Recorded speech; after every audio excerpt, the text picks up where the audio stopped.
শীতকালে অতসীদের বাড়িতে যাওয়ার প্রধান এবং মূল আকর্ষণ হচ্ছে রাসমেলা। এই রাসমেলাটা ওদের গ্রামের এবং আশেপাশের এলাকায় খুব বিখ্যাত। তার কারণ ওদের বাড়ির কাছেই পচেটগড় রাজবাড়ি, হেরিটেজ রাজবাড়ি, আর তাকেই কেন্দ্র করে এই রাসমেলাটা হয় 10 দিন ধরে। প্রচুর আশেপাশের স্টেট থেকেও প্রচুর লোক আসে দেখতে। আর যে বড় যে জায়গাটা, মানে রাজপরিবারের যে জায়গাটা, সেই পুরো জায়গাটায় প্রায় 300-400খানা স্টল বসে, পুরো জমজমাট। এরকম শীতের মানে রাতে এবং দিনের বেলায় কিন্তু প্রচুর মানুষ আসে, একদম জমজমাট। তো আমরা চলে এসেছি এখানে। দেখছো যে প্রচুর আর কি মুখোশ টুখোশ আছে, যেগুলো মেলাতেই দেখতে পাওয়া যায়। আজকের মোটামুটি যে ভিডিওটা করব সেটা হচ্ছে পুরোপুরি রাসমেলাটাকে একটু ভালোভাবে তোমাদের ঘুরিয়ে দেখাবো, স্টল বাই স্টল কী কী জিনিসপত্র আছে সেইগুলো। তো এইখানে দেখো যে মোটামুটি সব এইসব তামার সব আংটির দোকান, বেশ সুন্দর আলো ঝলমলে আর কি। আর এখানে প্রচুর ঠাকুরেরও জিনিসপত্র পাওয়া যাচ্ছে, পেতলের প্রদীপ, তারপরে আরও এইসব লকেট টকেট এগুলো আছে, পঞ্চপ্রদীপ এগুলো সব আছে। বেশ ভালো লাগছে দোকানটায়, মোটামুটি একটু ফাঁকা, সেজন্য আমি ভালোভাবে তুললাম ছবিটা। তারপরে আমি দেখতে পেলাম যে এরকম কাচের মানে সব জিনিসপত্র সেট বিক্রি হচ্ছে, প্লেট, তারপরে চামচ, পেয়ালা। তো এই সেগমেন্টটা শুধু এই কাচের আর এই পোর্সেলিন। এরপরে যেটা নজর কাড়লো সেটা হচ্ছে একটি বিরাট বড় দোকান, যেখানে থরে থরে আচারের শিশি রাখা আছে, বিক্রিও হচ্ছে ভালো।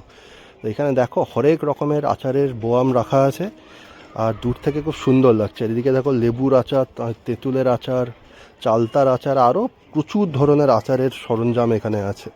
হজমি টজমিও আছে, লোকে কিনছে, বেশ বেশ ভালো লাগলো দোকানটা। আর তারপরে মেলার যে মূল আকর্ষণ সেটা হচ্ছে মহিলাদের জন্য এই ধরনের অর্নামেন্টস আর হচ্ছে ইমিটেশনের সব গয়না টয়না আছে। তো এইগুলো দেখলে অতসী তো লাফিয়ে পড়বে, কারণ এইগুলো থেকে অনেক মানে ভালো জিনিসও পাওয়া যায় আর কি, একটু দেখে নিতে হয়। তো সব জিনিস মেলার যে ভালো হয় তা না, কিন্তু একটু দেখে টেখে নিলে বেশ ভালোই পাওয়া যায় সস্তায়। তো এইখানেও প্রচুর জিনিসপত্র আছে। আর অতসী একটু পরে আসছে, আমি মোটামুটি আগে একটু চলে এসেছি, সেজন্য একটু দোকানগুলো নিজের মতন করে ঘুরে নিচ্ছি। তারপরে অতসীর বাবা, নুপু টুপু এলে সবাই একসঙ্গে ঘুরবো। আর এখানে দেখো, এখানে লাইন করে শুধু এগরোলের দোকান, প্রায় 20-25খানা এগরোলের দোকান, যাতে তোমরা চাউমিন আর চিকেন পাকোড়াও বিক্রি হচ্ছে। সবাই কিনে টিনে খাচ্ছে, বেশ ভালোই বিক্রি হচ্ছে। এখানে তো ভুট্টা দেখছো একদম পুরো ঘুঁটে দিয়ে, পুরো উনুনের মধ্যে ঘুঁটে দিয়ে পুড়িয়ে খাওয়ানো হচ্ছে। এটাও বেশ ভালো লাগলো দেখতে। মেলার মূল আকর্ষণ হচ্ছে পাঁপড় ভাজা, সব মেলাতেই থাকে। তো এখানেও ভদ্রলোক পাঁপড় ভেজে বিক্রি করছেন, এক একটা পাঁপড় 10 টাকা করে। আমি একটা পাঁপড় কিনে খেয়েছি, বেশ ভালোই টেস্ট ছিল। আর এইগুলো বাচ্চাদের, এইগুলো তো সব থাকেই।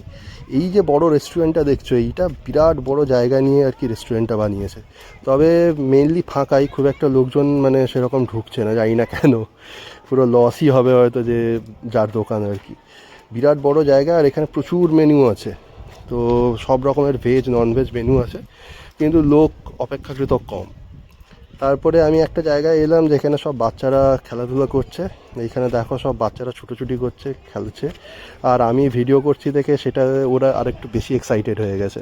তো সেইটা নেক্সট দোকানে যেটা এলাম সেটাও বেশ ইন্টারেস্টিং। এখানে দেখো সব কোদালের ফলা, তারপরে সাঁড়াশি, আরও নানা রকমের সব সরঞ্জাম আছে এখানে।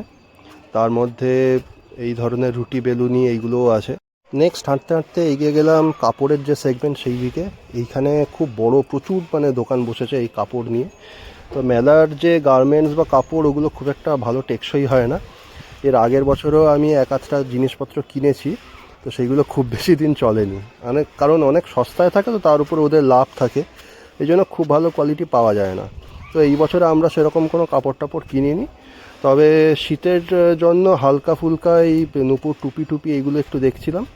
তো সেখান থেকে একটা নুপুর টুপি কিনেছি, আর সেরকম কিছু কেনা হয়নি। তবুও মোটামুটি লোক কিনছে বেশ ভালো, অনেক সস্তায় পাওয়া যাচ্ছে। 100-150 টাকায় হাফ প্যান্ট, ফুল প্যান্ট, তারপর 200-250 টাকার মধ্যে এরকম সব জিনিসপত্র পাওয়া যাচ্ছে।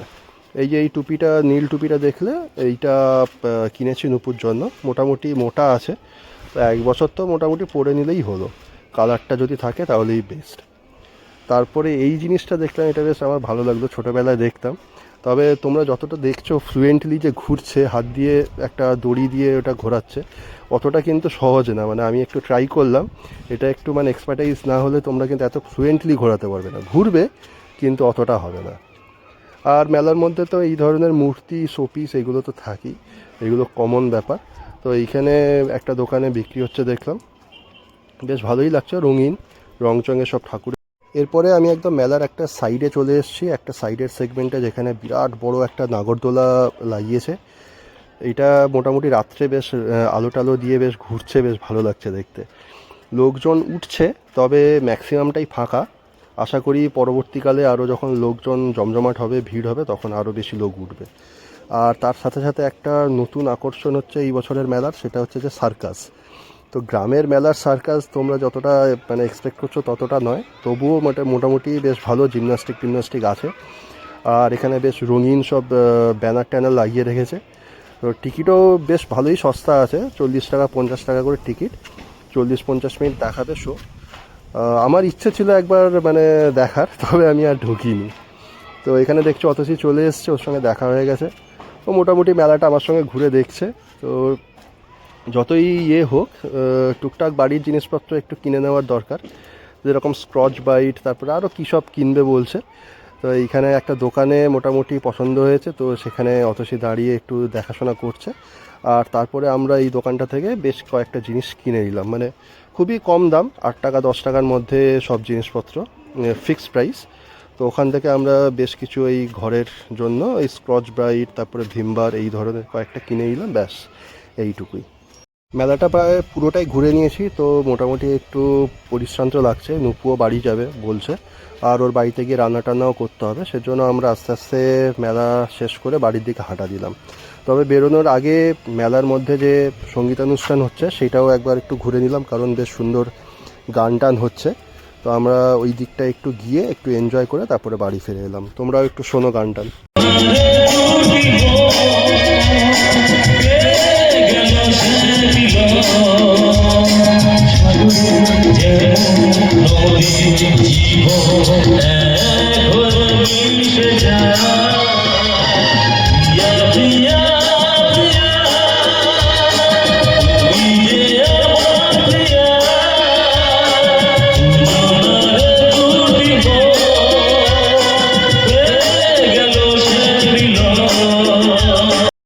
শিল্পী তো খুব ভালোই গান করছিল আগের, তো সেটা শোনার পরে আরেকজন শিল্পী উঠেছে, তো যেটা বুঝলাম যে অনেক রাত অবধি গান বাজনা হবে। তো আমরা ঠিক করলাম যে বাড়ি গিয়ে একটু খাওয়া দাওয়া করে যদি এনার্জি থাকে, তাহলে আমি আর ভাই আরেকবার আসবো।